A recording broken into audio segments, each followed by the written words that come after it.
Құрманғазы бабамыздың 200 жылдық мерекесімен сіздерді шын жүректен құттықтаймын.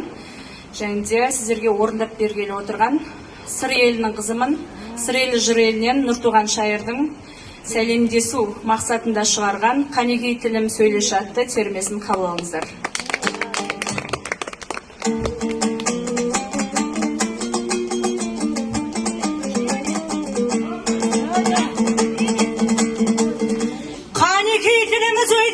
Көрсетіп көпке өнерідай, қызыл тілім жел сөзге туғаннан ақ шеберідай. Кім тыңдайды сөзімді, болмаса әсем мәнерлі.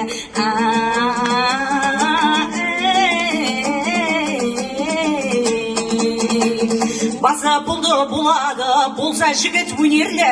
Дүниедегі жандының бір артық бірі төменді. Алма мойын назы бедеу, құмар жігіт мінеді.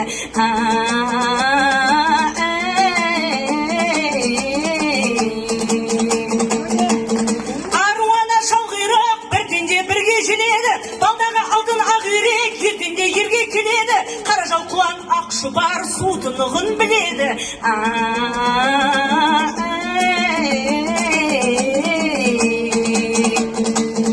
Алғыр бүркіт мұз балақ асқар тауда түледі.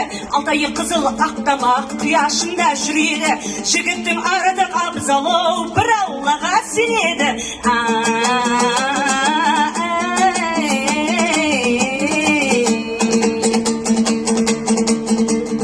Ай, нәсілді ерге мал бітсе шығарар іштен шемендай. Нәсілсіз ерге мал бітсе біткенде сайын төмендай. Қанекей сөйле қызыл тіл өнеріңді көрем деп жиылып отыр көбенді.